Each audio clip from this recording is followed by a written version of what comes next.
Hello everyone, हमारे YouTube channel अध्ययन समय में आपका स्वागत है। आई होप आप सभी अच्छे होंगे। लास्ट वीडियो में हमने जीन पियाजे की कॉग्निटिव डेवलपमेंट थ्योरी के की कॉन्सेप्ट्स को डिटेल में डिस्कस किया था।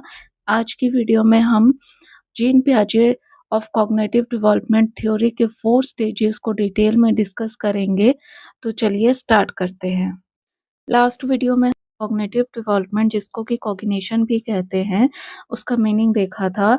तो कॉग्निशन जो है वो मेंटल प्रोसेसेस को रेफर करता है, जिसके थ्रू जो है हम इंफॉर्मेशन को एक्वायर करते हैं अपने आसपास के वर्ल्ड के अराउंड जो भी एक्टिविटी होती है, तो उसके रिगार्डिंग हम इंफॉर्मेशन को एक्वायर करते हैं कॉग्निटिव डेवलपमेंट के थ्रू या फिर कॉग्निशन के थ्रू। तो जीन पियाजे ने अपनी थ्योरी में, अपनी कॉग्निटिव थ्योरी में जो है कॉग्निटिव डेवलपमेंट को 4 स्टेजेस में डिवाइड किया हुआ है।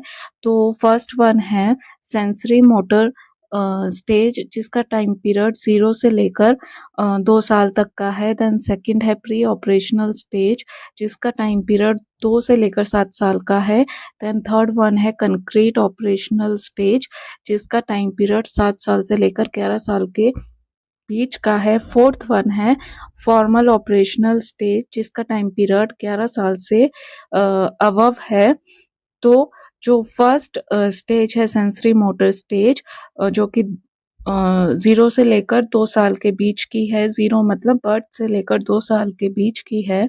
तो during this stage the child understands the world using her senses and motor capacities, therefore the name sensory motor। तो जो फर्स्ट स्टेज है इसको सेंसरी मोटर स्टेज क्यों बोला है? क्योंकि इस स्टेज के दौरान बच्चा जो है अपने आसपास के वर्ल्ड को जो है सेंसेस के थ्रू समझता है और मोटर कैपेसिटीज के थ्रू समझता है, मोटर एक्टिविटीज के थ्रू समझता है।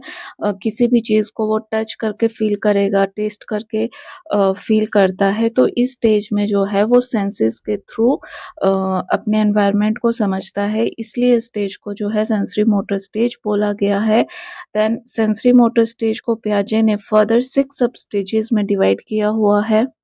फर्स्ट वन है रिफ्लेक्स टाइम पीरियड, इसका बर्थ से लेकर 1 महीने के बीच का है। सेकंड है primary circular reactions time period, 1 से लेकर 4 महीने का। Third one secondary circular reactions time period, 4 से लेकर 8 महीने का। Fourth one coordination of secondary circular reactions time period, 8 से लेकर 12 महीने का। देन फिफ्थ है tertiary circular reactions time period, 12 से लेकर 18 महीने का। लास्ट स्टेज है symbolic slash mental representation time period, 18 से लेकर 24 महीने के बीच का। तो फर्स्ट जो सब स्टेज है वो है रिफ्लेक्सिस। इस सब स्टेज में, in this sub stage sensation and action are coordinated mainly through reflexive behavior, sucking, grasping। इस सब स्टेज में जो सेंसेशन है और एक्शन है वो मेनली किसके थ्रू कोऑर्डिनेट होते हैं? रिफ्लेक्सिव बिहेवियर के थ्रू। यानी कि बच्चा जो है अपने एनवायरनमेंट को जो है वो प्योरली इनबॉर्न रिफ्लेक्सेस के थ्रू समझता है, जैसे कि सकिंग, ग्रैप्सिंग, ये इनबॉर्न रिफ्लेक्सेस हैं। सेकंड जो सब स्टेज है वो है प्राइमरी सर्कुलर एक्शंस, जो कि 1 महीने से लेकर 4 महीने के बीच होती है। तो इस सब स्टेज में जो बच्चा है वो they will perform actions repeatedly on themselves like sucking their own hand. इस सब स्टेज में बच्चा जो है एक्शंस को रिपीट करता है अपने ऊपर। जैसे कि एग्जाम्पल है कि वो अपने अंगूठे को चूसता है, तो आपने 1 से लेकर 4 महीने का बच्चा देखा होगा तो वो अंगूठा चूसता है। तो इस सब स्टेज में जो है बच्चा एक्शंस को रिपीट करता है। देन थर्ड वन है सेकेंडरी सर्कुलर रिएक्शंस, जो कि 4 से लेकर 8 महीने के बीच की होती है। At around 4 months the child begins to take interest in their environment. 4 महीने के आसपास बच्चा जो है अपने एनवायरनमेंट में इंटरेस्ट लेना शुरू कर देता है और ये नोट करता है, दे notice that they can actually influence events in the world. और वो ये नोट करता है कि वो जो है, जो भी घटनाएं होती हैं उनको वो प्रभावित करता है अपने वर्ल्ड, उसके एनवायरनमेंट के आसपास जो भी घटनाएं होती है, तो तो वो उसको प्रभावित करता है। For example they drop a teddy which fetches a ball on the floor. तो बच्चा जो है टेडी को फेंकता है, जो कि फ्लोर के ऊपर जो बॉल पड़ी होती है उसको, मतलब बच्चे को ये लगता है कि उसने टेडी फेंका तो जो फ्लोर के ऊपर बॉल पड़ी हुई है तो टेडी ने बॉल को मारा। Although this occurs, the infant will not make conscious connection between what they do and the consequences. तो ये तब होता है कि जो इन्फेंट है वो कनेक्शन नहीं बना पाता कि उसने क्या किया है और उसका नतीजा क्या है, यानी कि कॉन्सिक्वेंसेस और एक्शन के बीच में वो कनेक्शन नहीं बना पाता। दे merely observe that their actions have interesting effects। तो उसको लगता है कि वो जो भी एक्शन करेगा उसके जो है इफेक्ट्स जो है वो बहुत इंटरेस्टिंग देखने को मिलेंगे, यानी कि उसके एक्शंस जो हैं उसके आसपास के एनवायरनमेंट को इफेक्ट करते हैं। तो इस सब स्टेज में बच्चा ये चीज महसूस करता है। फोर्थ सब stage coordination of secondary circular reactions, जो कि 8 से लेकर 12 महीने के बीच की है।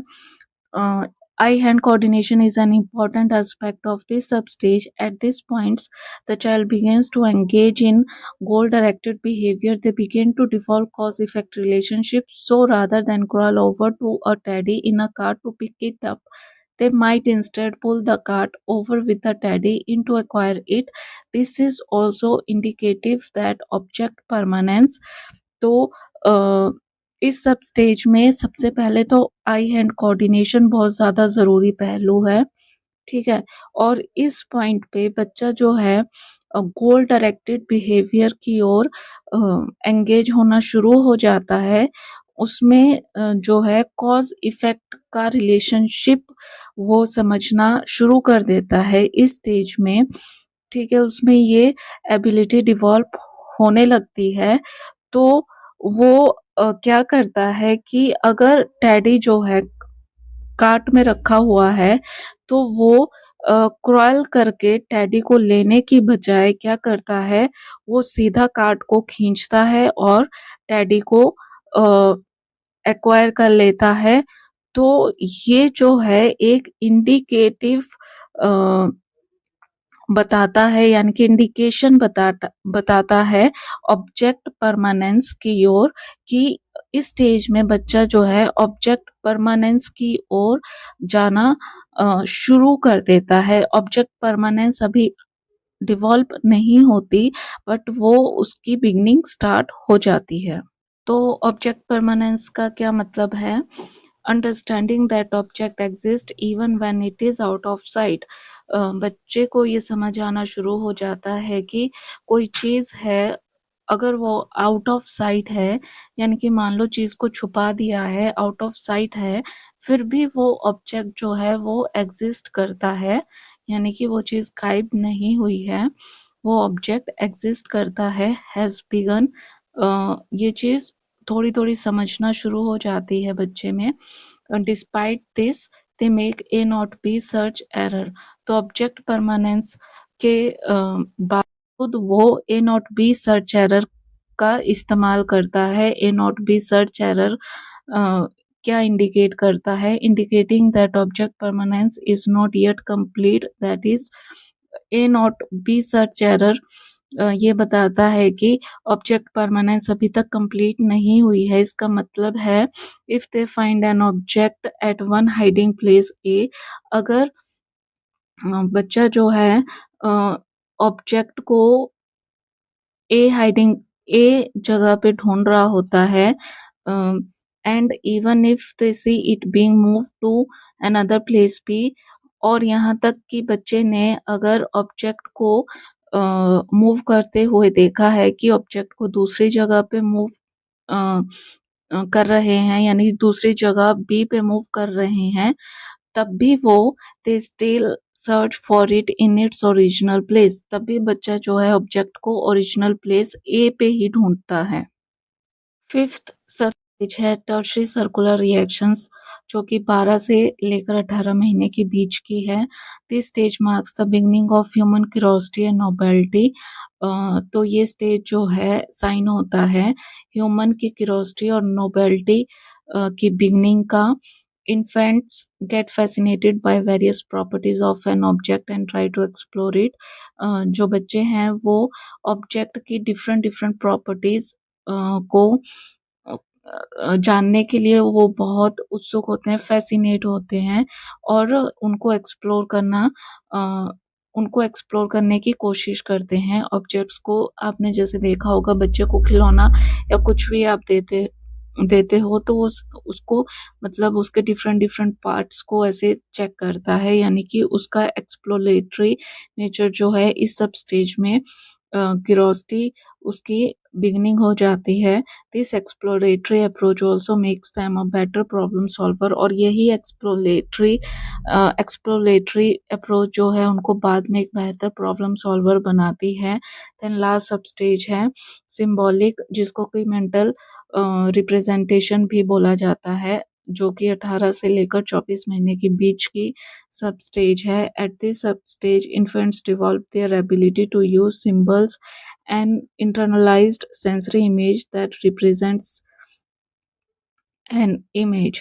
तो सिक्स्थ जो सब स्टेज है इस सब स्टेज में बच्चा जो है सिंबल्स को समझने की जो एबिलिटी है वो डिवॉल्व होना शुरू हो जाती है, और जो सिंबल्स हैं वो सेंसरी इमेजेस होती हैं जो कि इमेज को रिप्रेजेंट करती है। तो सेंसरी मोटर स्टेज के मेन कैरेक्टरिस्टिक्स क्या हैं? सबसे पहले तो moving from reflexes to goal directed activity, बच्चा जो है रिफ्लेक्स एक्शन से गोल डायरेक्टेड बिहेवियर की ओर जाता है। देन सेकंड है attention from one's body to the outside world. बच्चा जो है सबसे पहले वो खुद की बॉडी की और उस खुद की बॉडी पे उसका अटेंशन होता है, देन उसके बाद वो बाहर की दुनिया की ओर उसका अटेंशन जाता है। Third one development of object permanence, और इस सेंसरी मोटर स्टेज में जो है ऑब्जेक्ट परमानेंस की डेवलपमेंट होती है। देन फोर्थ है shift from motor action to mental representation, motor action से वो मेंटल रिप्रेजेंटेशन की ओर जाता है।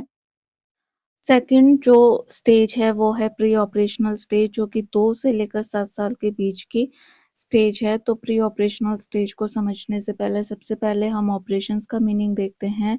Operations are internalized actions which permit a child to do things mentally that he she was doing physically earlier.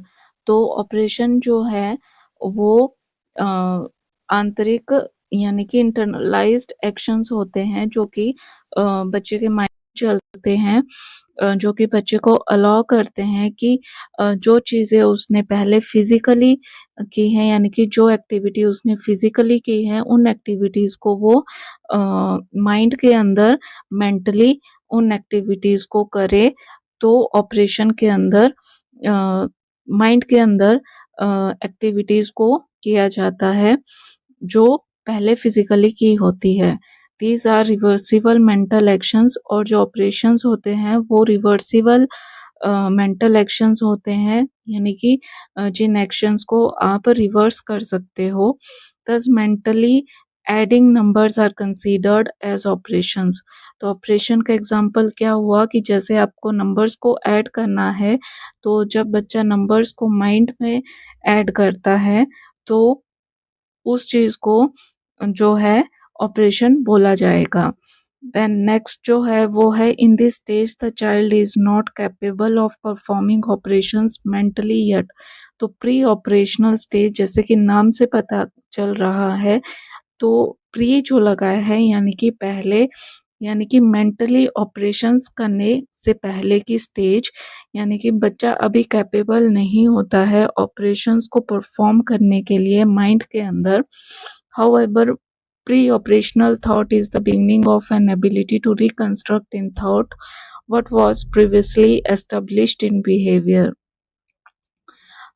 जबकि जो pre operational thought होते हैं वो एक तरह से शुरुआत होती है थॉट्स को कंस्ट्रक्ट करने की एबिलिटी की जो है योग्यता की शुरुआत हो जाती है जो कि उसने पहले अपने व्यवहार में एस्टेब्लिश कर ली होती है। नेक्स्ट जो पॉइंट है वो the major achievement of this stage is the ability to use symbols. तो प्री ऑपरेशनल स्टेज का जो मेजर अचीवमेंट है या फिर इसका मेजर जो करेक्टरिस्टिक है वो ये है कि स्टेज में बच्चे में सिंबल्स को यूज करने की एबिलिटी डिवॉल्व हो जाती है। तो हम एग्जाम्पल से समझते हैं। For instance the children can tell us about the orange they ate yesterday unlike the infant who would show us the orange. तो बच्चा जो है कैपेबल हो जाता है बताने में कि उसने पिछली रात को ऑरेंज खाया। और इसके अपोजिट इन्फेंट्स में क्या होता है कि उसको हमको जो है रियल ऑरेंज शो करना पड़ता है। तो प्री ऑपरेशनल स्टेज में बच्चा जो है कि वो ऑरेंज के बारे में किस तरह से बताता है, या तो वो लैंग्वेज यानी कि सिंबल के थ्रू बताएगा या फिर वो ड्राइंग करके बताएगा कि उसने ऑरेंज खाया। ठीक है। तो या फिर आप उसको जो है कंक्रीट यानी कि ऑरेंज रियल ऑरेंज जो है मतलब उसमें जैसे आप बच्चे के सामने 2-3 टाइप्स के फ्रूट रख दोगे ऑरेंज, एप्पल, बनाना, तो वो उन तीनों फ्रूट्स में चूज कर पाने में एप्पल होगा कि ऑरेंज कौन सा है। तो इस तरह से वो बताएगा कि उसने रात को ऑरेंज खाया। बट इन्फेंट में क्या होता है कि उसको आपको कंक्रीट ही उसको आपको एक रियल ऑरेंज ही दिखाना पड़ेगा। दोनों में जो है वो बताने का बस जो एक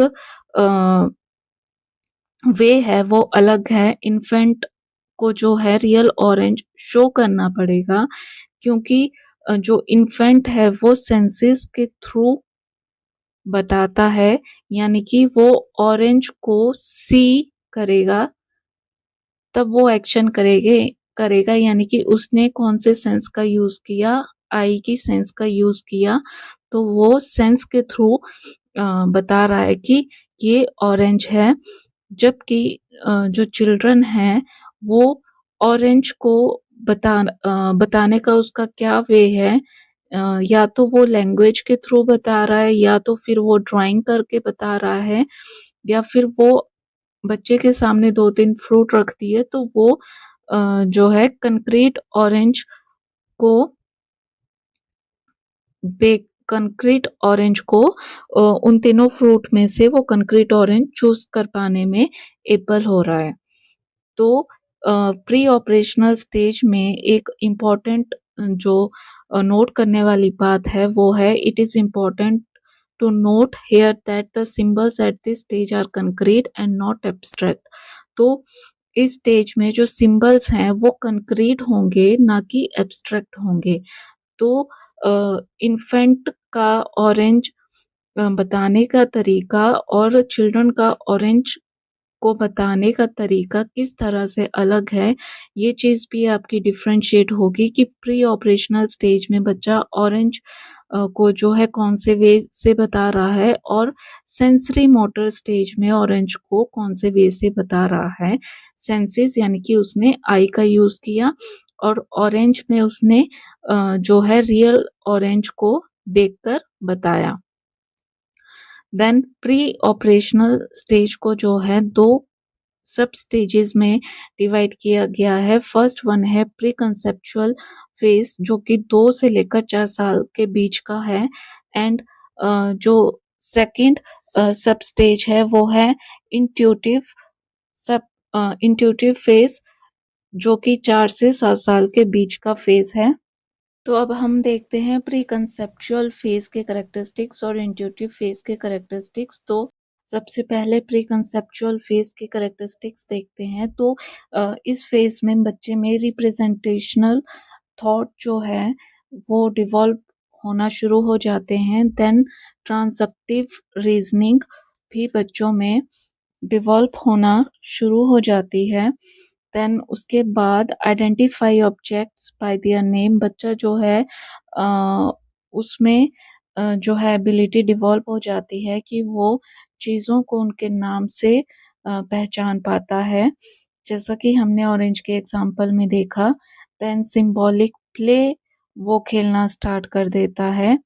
देन डेफर्ड इमिटेशन भी करना स्टार्ट कर देता है, यानी कि बड़ों को देखकर वो जैसा बड़े करेंगे वैसी वो नकल करना शुरू कर देता है। इमिटेशन के थ्रू चीज़ों को सीखना शुरू कर देता है। देन ईगो सेंट्रिज्म बच्चे में डिवेल्प हो जाता है कि ईगो सेंट्रिज्म का मतलब है कि बच्चा जो है अपने नज़रिए से अपने आसपास के वर्ल्ड को देखता है, वो दूसरे का पर्सपेक्टिव जो है उसको समझने में इनकैपेबल होता है। देन जो दूसरा फेज है वो है इंट्यूटिव फेज। इस फेज में बच्चा जो है thinking is not logical but contradictory. इस स्टेज में बच्चा थिंक करना तो स्टार्ट कर देता है, बट वो थिंकिंग जो है वो लॉजिकल थिंकिंग नहीं होती, इलॉजिकल थिंकिंग होती है, जिसको कि इलॉजिकल थिंकिंग को इरेशनल थिंकिंग भी बोलते हैं। देन सेकंड जो करेक्टरिस्टिक है वो है वो रिवर्सिबिलिटी का कॉन्सेप्ट समझने में भी कैपेबल नहीं होता। देन कंजर्वेशन का कॉन्सेप्ट समझने में भी वो कैपेबल नहीं होता। और इस फेज में बच्चे में जो है एनिमिज्म डिवेल्प हो जाता है। एनिमिज्म का मतलब अगर मान लो कि एक बेबी गर्ल है, उसका जो टेडी है, जब बेबी गर्ल खाना खा रही है तो वो टेडी को भी अपने साथ खाना खिला रही है। उसको लग रहा है कि जैसे उसको भूख लगी है वैसे उसके टेडी को भी भूख लगी है, यानी कि नॉन लिविंग थिंग को जो है लिविंग थिंग एज्यूम करता है बच्चा इस स्टेज में। थर्ड जो स्टेज है वो है कंक्रीट ऑपरेशनल स्टेज, जो कि 7 से लेकर 11 साल के बीच की है। तो इसके मेन कैरेक्टरिस्टिक्स क्या है?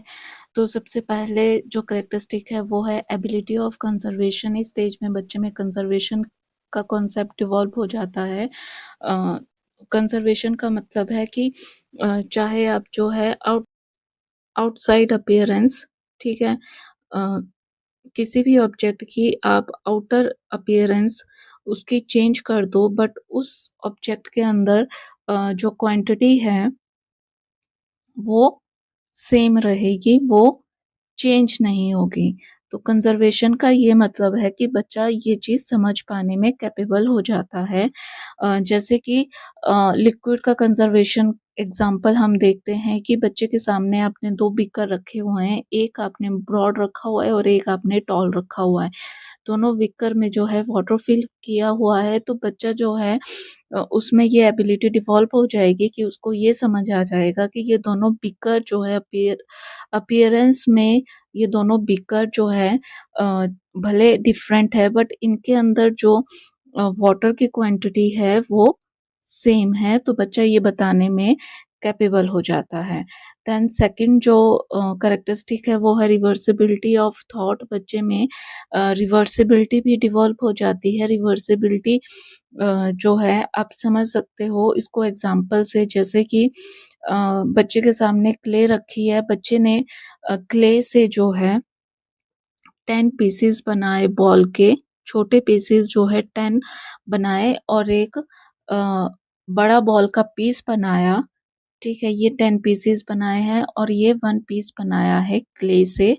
तो बच्चे में ये एबिलिटी डिवेल्प हो जाएगी कि उसको ये समझ आ जाएगा कि ये जो 10 पीसेस ऑफ क्ले हैं, इनको जो है बिग क्ले के पीस में कन्वर्ट कर सकते हैं, और जो ये बिग पीस है क्ले का, इसको 10 पीसेस में कन्वर्ट किया जा सकता है, यानी कि रिवर्सिबल प्रोसेस है ये दोनों के दोनों।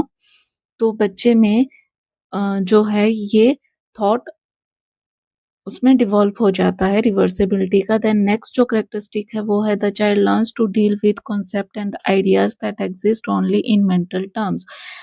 बच्चा जो है कॉन्सेप्ट और डील्स को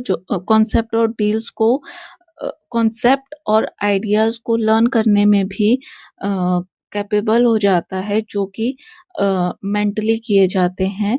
यानी कि मेंटल ऑपरेशंस करने में बच्चा जो है उसकी एबिलिटी डिवॉल्व हो जाती है। नेक्स्ट पॉइंट है थिंकिंग बिकम्स लॉजिक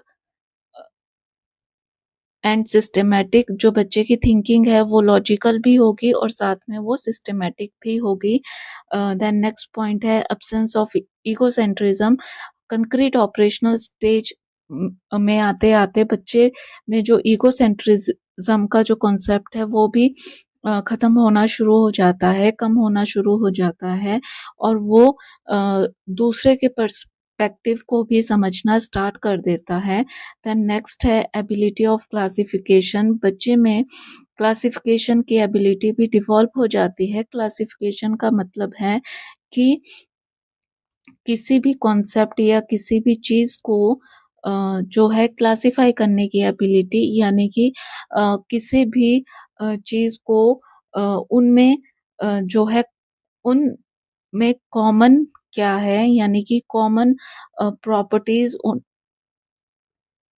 उस ऑब्जेक्ट या फिर कॉन्सेप्ट में उनमें कॉमन चीज़ क्या है, कॉमन प्रॉपर्टीज क्या है, उनको जो है ग्रुप्स में सब ग्रुप में जब बच्चा क्लासिफाई करना स्टार्ट कर देता है तो उसके अंदर क्लासिफिकेशन का जो एबिलिटी है वो डिवॉल्व हो जाती है। तो कंक्रीट ऑपरेशनल स्टेज में जो है बच्चे में क्लासिफिकेशन की एबिलिटी डिवॉल्व हो जाती है। देन सीरिएशन, बच्चा जो है सीरिएशन करने में भी एबल होता है। सीरिएशन का मतलब वो ऑब्जेक्ट्स को जो है असेंडिंग और डिसेंडिंग ऑर्डर में प्लेस करने की जो एबिलिटी है वो डिवॉल्व हो जाती है। यानी कि कौन सी चीज़ बड़ी है, कौन सी चीज़ छोटी है, तो वो चीज़ वो उसकी अंडरस्टैंडिंग डिवॉल्व हो जाती है। देन स्पेशियल रीजनिंग, बच्चे में जो है स्पेशियल रीजनिंग भी डिवॉल्व हो जाती है। स्पेशियल रीजनिंग जैसे कि 2D शेप्स को वो समझना स्टार्ट कर देता है, 2D 3D क्या है, तो स्पेशल रीजनिंग भी बच्चे में डिवॉल्व हो जाती है। तो ये सब कंक्रीट ऑपरेशनल स्टेज के करेक्टरिस्टिक्स। लास्ट जो स्टेज है वो है फॉर्मल ऑपरेशनल स्टेज, जो कि 11 साल से ऊपर की स्टेज है, 11 साल और उससे अबव की स्टेज है। तो स्टेज के जो मेजर करेक्टरिस्टिक्स हैं वो हैं the ability to work on abstract concepts and operations begin around the age of 11। 11 साल के आसपास बच्चे में जो है एब्स्ट्रैक्ट कॉन्सेप्ट और ऑपरेशन करने की जो एबिलिटी है वो डिवॉल्व हो जाती है। देन नेक्स्ट करेक्टरिस्टिक है they solve problems using hypothetical deductive reasoning rather than trial and error. They try to come up with all possible hypotheses, possible solutions or predictions, then test them to see which one would actually work. तो बच्चा जो है यानी कि adolescent की as में पहुंच जाता है, फॉर्मल ऑपरेशनल स्टेज में बच्चा। तो इस स्टेज में उसमें जो है प्रॉब्लम को सॉल्व करने की एबिलिटी डिवॉल्व हो जाती है। कौन सी अप्रोच यूज करके, हाइपोथेटिकल डिडक्टिव रीजनिंग की वो रीजनिंग को यूज करके प्रॉब्लम्स को सॉल्व करने की एबिलिटी उसमें डिवॉल्व हो जाती है। ट्रायल एंड एरर का वो अब इस्तेमाल नहीं करता, तो वो कोशिश करता है हाइपोथेटिको डिडक्टिव रीजनिंग में क्या किया जाता है, उसमें जो है पॉसिबल हाइपोथेसिस किए जाते हैं। हाइपोथेसिस का मतलब है कि इसके मतलब एज़म्पशन किए जाते हैं, प्रिडिक्शन किए जाते हैं कि पॉसिबल सॉल्यूशंस क्या हो सकते हैं, कि अगर ये चीज़ होगी देन ये चीज़ होगी, अगर ऐसा होगा तो उसका कॉन्सिक्वेंस ये देखने को मिलेगा। तो पॉसिबल प्रिडिक्शंस किए जाते हैं और उसके बाद टेस्ट किया जाता है कि वो सच में काम कर रहे हैं। तो हाइपोथेटिको डिडक्टिव रीज़निंग में प्रिडिक्शन के थ्रू जो है ट्रुथ तक पहुँचा जाता है एंड देन उसको सॉल्यूशन तक पहुँचा जाता है और उस सॉल्यूशन की आइडेंटिफिकेशन की जाती है कि वो ट्रू है या फॉल्स है। देन लास्ट है ability to solve problem in systematic manner, और प्रॉब्लम को सिस्टमैटिक मैनर में सॉल्व करने की एबिलिटी भी डिवेल्प हो जाती है। Abstract thinking basically formal operational stage में डिवेल्प हो जाती है। आई होप आपको मेरी ये वीडियो पसंद आए और आपको मेरा एफर्ट भी अच्छा लगे। चैनल को प्लीज़ सपोर्ट करें। आपका सपोर्ट मुझे बहुत ज़्यादा मोटिवेशन देता है और वीडियोस बनाने के लिए। तो चैनल को सपोर्ट करने के लिए चैनल को प्लीज़ लाइक करें, शेयर करें और कमेंट में ज़रूर बताएं कि आपको वीडियो कैसी लगी, और साथ में चैनल को सब्सक्राइब भी करें। Thank you.